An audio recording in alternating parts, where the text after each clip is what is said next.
sa côté rek. Bon peut-être mu ngi dox ci ñenn ñi mais bon ñun ñi nga xamante ni ñu ngi ci terrain bi tout le temps bon gis nañu ne quand même am na lu des quoi. am na lu des. droits humains itam ñu koy défendre di àq ak yelleefu doomu aadama Cheikh gis nañu ne am na lu des. wuute ak li président Macky Sall xëy na wax ci tribune des Nations Unies ci Genève parce que mi ngi doon plaider les droits humains di ñaawlu li koy gàllankoor cité yu bëree bëri. mais tontu yi fii dafa mel ni gars yi li ñu naan réponse téléphonée ñëpp a koy yëgandoo réplique vague de réplique si on peut le dire comme ça. moom moo am. ndax Sénégal ñu bëri jàpp nañu ne dafa deltu ginnaaw bu baax a baax ci wàllu droits humains rapport Civicus bi ñu doon tudd démb wone na ko surtout les droits civils. La liberté de se réunir. démb bi ñuy wax fii ci la Déthié Fall yëgle à travers un poste ne dañu barricader encore son siège et du gulet siège nga xam ne nit ki moo koy jël mu mel ni këram tey dafa meloon ni kon nga bëgg a dugg sa kër ay takk der taxaw ne la doo fi dugg te loolu c'est en ton nom c'est ta propriété c'est sous ta responsabilité donc Cheikh noo jàngatee cours président Macky Sall est-ce que yaakaarul na ña nekk bitim réew ñoom peut-être xamuñu Sénégal fi mu toll wala da nga foog ne peut-être moom dafa gëm ne mi ngi respecté droits humains te loolu lay nuru sax. waaw xam nga président Macky Sall moom macha allah dafa di koo xamante ni bon comme la dernière fois ni ma ko waxee gis-gisam day bëri lu muy utee ak gis-gis ñi nga xamante ni. sénégalais yi fi nekk. en l'occurrence moom en matière de droits de l'homme quand même y a eu des contestations de par le passé wax nañ fi ay démocratie dafa dellu ginnaaw liberté d'expression dafa dellu ginnaaw mais à chaque fois au lieu mu xool. nan la ñuy waaw c'est ça am benn marqué un temps d'arrêt quand même faire une lecture bi nga xamante ni pertinente jël ay décisions xool nan la ñuy joyanti comme j'ai dit l'œuvre humaine n'est pas parfaite donc il est toujours possible de la parfaire et puis ñun ay nit yoo xamante dañu motadi ay nit yu limité donc dañuy soxla n'est-ce pas quand même à chaque fois et puis les critiques parfois faut pas mal les prendre et moi je dis qu'il faut jamais mal les prendre qu'elles soient fondées ou pas day doon li nga xamante ni ça va t'aider à te reprendre bu dee c'est fondé tu pourras apporter des correctifs xam nga les actions correctives nécessaires nga jooyanti bu dee c'est pas fondé aussi di nga xam ne ndekete kat ñi may waxal ñu ngi yàkkamti ma def lii ba ñu critiquer ma donc dinaa def de mon mieux ba li nga xamante ni la ñu yaakaar ni moom ñu mu koy jiñ defuma ko duñ ma si mës a gis donc loolu la ñuy wax souvent ci olof ne maanaam ñu jiñ la dama ngay soccoo yeelu liir wala tamit ñu yekkal la ci gaalu xaj tamit bu la voilà buñ la ci fekk donc loolu c'est très important ñu fàttali aussi contexte bi président Macky Sall mu ngi tenir propos yooyu ci 75e commémoration 75e anniversaire de la déclaration des droits de l'homme de l'ONU donc fa la tenir propos yooyu noonu xamal ne moom sénégalais yi plus particulièrement les nu mu tudd la société civile bi ŋàññi quand même la restriction de certains droits yi nga xamante ni c'est consacré non seulement par les Nations Unies mais consacré par notre constitution et nos textes de loi notamment le droit de manifester absolument voilà. Donc mu doon loo xamante ni du loo xamante ni nii c'est une surprise encore une fois les rapports se suivent et se ressemblent donc finalement parce que ñi nekk ci biir réew mi ñu defee rapport wax nga ne ñooñu dañoo far c'est des politiciens encagoulés loolu lay wax société civile bi dem bitim réew ay rapport comme Civicus bon je pense pas que am na ñooñu d'ailleurs tontu na leen donc voilà donc mais rapport Civicus bi génnee le lendemain il est allé au conseil des ministres ñoom dañuy profiter toujours de l'occasion pour tirer mais quand même dafa am loo xamante ni soxlawul comme ni ma wax ay rapport encore une fois on est des Sénégalais on vit là au quotidien ñu ngi gis li ñuy gis mooy manifestation aujourd'hui au Sénégal plus particulièrement dans le département de Dakar dafa doon loo xamante c'est un luxe maintenant da ngay woote ne dama war a def dama war a def benn sitting dama war a manifester dama war a def marche de telle place à telle place de telle heure à telle heure mais dañu gis systématiquement quand même dañ koy interdire en l'occurrence j'ai l'habitude d'en rire un peu parce que ki nga xamante ni mooy l'ancien préfet de Dakar donc Fallou c'est Tine Momar Talla Tine quand même dafa dem ba affaire yi après chaque vendredi dafa meloon ni même communiqué lay génne franchement c'est le même communiqué après changer date bi parce qu'il évoquait les mêmes motifs menace de trouble à l'ordre public te alors que dañu ne booy tere ab marche donc d'abord la marche ou bien le droit de manifester n'est pas soumis n'est-ce pas à une autorisation c'est un droit boo xamante ni c'est déclaratif da ngay informer ne ñun de dañu fas yéene man ak Fatou ak diw peut-être ñun dañu bëgg a manifester de telle heure à telle heure ci lii la ñu bëgg a manifester jeex na donc nit ñi war la mën a bàyyi nga dem mais même su ko yoon di gàntal sax de façon cumulative dafa war a boole ñaari mbir non seulement mu am des menaces avérées pas des suspicions xam nga tamit bon parfois on peut être un peu dans le définitoire di jéem a xalaat ne peut-être non ça doit être quand même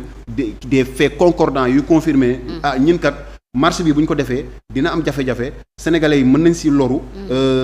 même ñi koy organiser peut-être sax mën nañ ci loru donc ñu jéem ko encadrer mais bu nekkee ni tamit les forces de l'ordre ñi nga xamante ni ñoo war a encadrer mbir moomu noonu les forces de l'ordre ne sont pas suffisantes ou bien les forces de l'ordre ne sont pas à même de pouvoir quand même éviter que cette menace là puisse se traduire en réalité donc su boobaa la ñuy jël décision ne marche bi kat dañ koy gàntal mais ginnaaw loolu dañuy gis ne souvent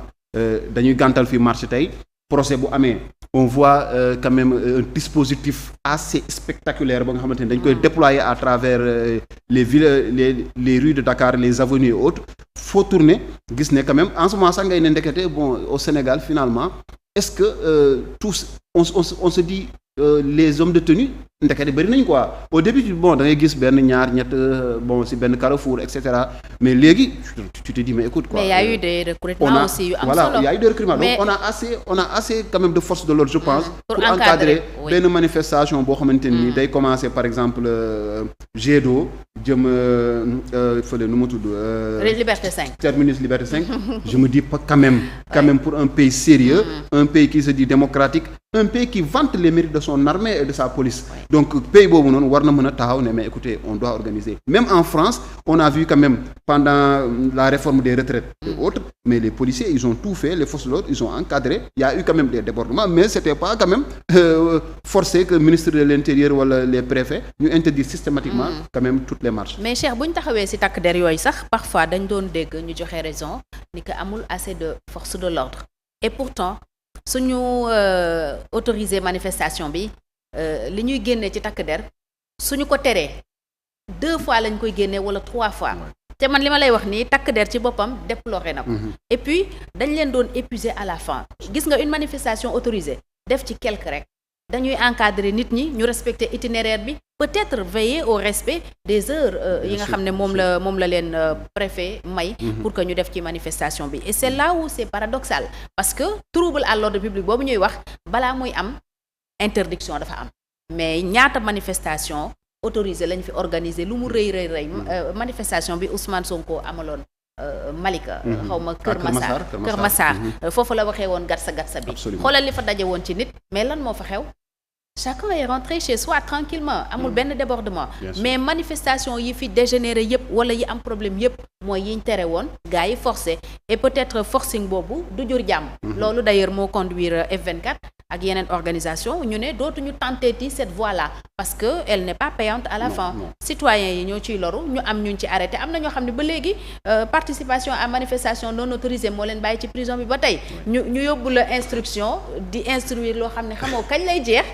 sur de simples questions on retient quelqu'un pendant presque 10 mois ci loo xamante ni yoon waxu ko donc suñuy wax tey waxu droits humains il y a problème instruction warul dépasser 6 mois Maître Ciré Clédor Ly par exemple man yàgg naa ci wax ak moom mu di ko déplorer il y a pas assez de juges d'instruction il y a beaucoup de dossiers à instruire les juges d'instruction ñu ci bëri nee na liggéeyuñu moom avocat la su ko waxee war nañ ko mën a gëm c'est comme quand l'UMS parle de la magistrature donc ñoom ñiy lijjanti loolu suñu waxee ne ça marche pas pourquoi ñuy continuer peut-être di arrêter yoo xamante ni amul benn njariñ priver la personne de sa liberté tollu nañ tey foo xam ne liberté moom mooy exception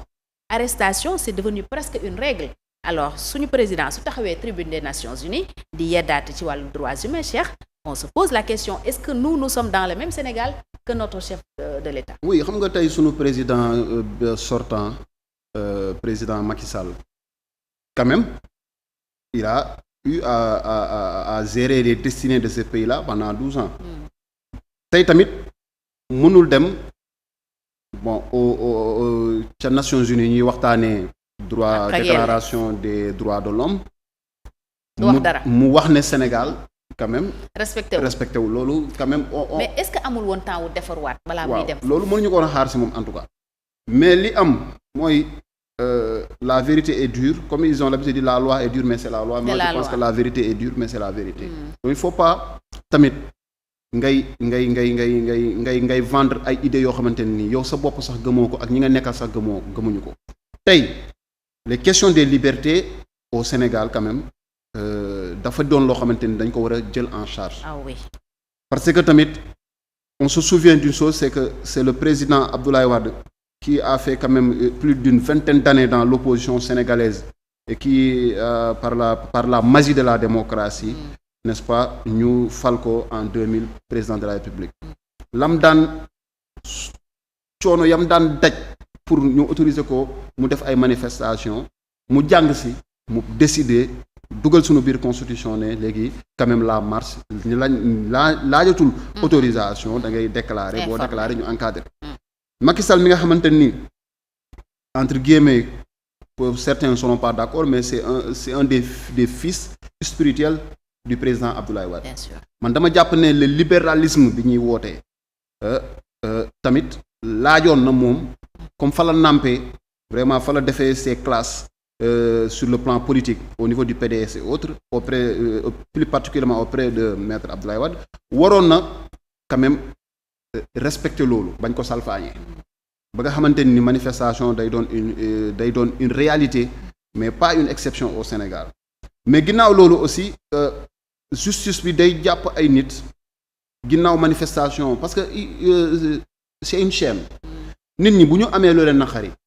ñu bëgg ko génne de façon pacifique. li ma naan cin buy bax da nga koy ubbi saxaar si di génn. très bien soo ko tëjee da ngay jékki-jékki kubéer gannaaw. très bien boo moytuwul cin li këpp. voilà de façon pacifique nit ñi dañuy ne ñun kat dañu am lu ñu naqari ginnaaw bi mu naqari yoon may nañu nee na nañu fësal suñu naqar. ñu xool amaana bu ñu ko fësalee ki nga xamante ni moo ko war a saafaraal dina ko yëg te bu ko yëgee dina si def ay jéego wala bu si deful ay jéego àdduna dina yëg ne ñun am na lu ñu naqari. li ñu naqari loolu ñu ngi yaakaar ne bu ñu ko fësalee keneen dina si mën a wax ay médiateur dina si mën a dugg et cetera ba sunu naqar boobu noonu ñu mën ko régler. et puis ñoom après dañuy giif sax. ñi am naqar boobu dañuy giif boo mayul duñ génn di toj. c'est ça parce que da ngay xool ku mer su waxee ba pare. xolam dafay féex. xam nga opposition bu manifester ñëpp wuyu si lan la ñuy wax nous avons réussi le pari de la mobilisation. c'est ça loolu rek ñoom sedd na. ku ne dem toog di ko fàttali toog si plateau dina vous vous souvenez de notre manifestation dafa feesoon dafa kii woon. xam nga dañuy wax en matière de psychanalyse y a ce qu'on appelle le refoulement. nga am ay bëgg-bëgg wala am ngay am ay sentiments yu la animé nga di ko dajale nga di ko delloo saa yu ñëwee rek nga censuré mu dellu nga censuré mu dellu nga xam bés bu muy génn am na ñoo xamante ni ndeysaan si sunu yenn mag yi sax dañuy ne da ngay def benn yoon ñu muñal la ñaari yoon ñu muñal mais bés bu ñu la jàppee dañuy boole sa jëfi daaw waaw sa jëfi daaw yi ren ak sa jëf yi nar a ñëw sax ñu dóor la ko benn bés. mais c'est ce qui s'était passé en juin. Ouais. Mars 2021 looloo xew. les Sénégalais étaient fatigués. Les Sénégalais ont refoulé di refoulé may ñu leen fenn fu ñu mën a jooytoo fu ñu mën a waxee léegi Sénégalais yi quand même mu am benn bouillonnement boo xamante ni interne mu affaire bi ëppi loxo. ba mu jur fii li mu fi jur. léegi comme ni ma la wax encore une fois si sama raisonnement c'est une chaîne. loolu am nit ñi bëgg a wone seen naqar nga tere leen ko ñu ñëw ne comme kat kii daf ñuy tere. ñun mënatuñu wane suñu naqar léegi dañuy wane suñu naqar par la force wala bu ñu mayee ñu wone bu ñu mayewul ñu wone. li ko waral mooy dañuy may ñeneen ñuy wone leneen. effectivement ñoom ñi bëgg a. affaire kumba duñ leen ko may. yëfu kumba am ndey kumba amul ndey moom dafa yàgg Sénégal. te loolu tamit comme ni nga wax ci affaire manifestation yi dañ koy gis. comme xam nga démb jox naa exemple nee naa par exemple da ngay ñëw ñu ne la tey waa PRP. tere nañ leen ñu daje ci seen siège. Benno Bokk Yaakaar dem daje seen siège bay sànnante ay siège dund nañ ko fi dem nañ fa daje def folklore kontaan ñii mer ñii jooy bi président Macky Sall nekk bokkul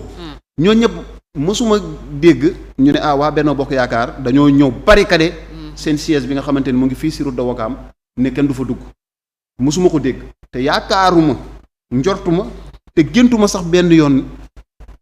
dinañu jël décision boobu noonu préfet bu jël décision boobu noonu xamal ne moom xaw ma fan nga jëm ci Sénégal mais xam naa ne moom Dakar moom pare nga fi donc tu n'oses pas prendre ces décisions là mais quand il s'agit du grand parti quand il s'agit de PRP quand il s'agissait de Kër Maodo du temps de Ousmane Sonko c'est bien sûr son temps toujours mais du temps de l'ex-Pastef donc dañ leen doon tere nit ñi di rassembler wu kenn mënul dem fenn donc mu doon loo xamante ni nit ñi bu ñu meree tamit dañ koy wone te ginnaaw bu ñu ko wonee nag forcément y a des conséquences mais comme on a coutume de dire au Sénégal et puis c'est une phrase boo xamante ni force restera à la loi force restera à la loi tout le temps mooy li nga xamante ni la ñuy servir les Sénégalais devant le mécontentement des Sénégalais devant l'insatisfaction des Sénégalais ils nous opposent la violence devant la crise économique aussi voilà. Cheikh nit ñi dañu sonn ñuy opposer nit ñi violence di la ne force restera à la loi comme si c'est une épée de Damoclès boo xam da nga ko teg ci bopp nit ñi ne leen non seulement seen droit bi dama koy salfaañe du ngeen fi marche mais bu ngeen marché maa leen di xaar dinaa leen duma léegi nag loolu mooy indi lan mooy indi ay dérives yi di am mooy indi ñu jàpp nit ñi yóbbu leen présenter leen procureur chargé dossier bi d'une façon boo xamante ni même le juge il a les mains liées dafa am yoo chargé yoo xamante ni boo ko chargé nit ki juge bi il a les mains liées da lay dóor mandat da lay yóbbu mandat de dépôt la lay dóor c'est comme l'article 80 absolument pour tout. donc xam nga bu ñu ko tegee rek ba pare ñu teg la ay charges yoo xamante ni manœuvre susceptible xaw ma de xam nga troubler acte révolte association de malfaiteurs association de le discrédit sur les institutions ay mbir yoo xamante ni dañ lay chargé loolu amul benn juge bu koy tiim di la ne saa waay demal ñibbi sa kër mais nañu xam ne aussi le juge d'instruction c'est un enquêteur man seeti naa ci kenn mu ne ma Fatou man liñ may toppee ba tey mënu ma ko comprendre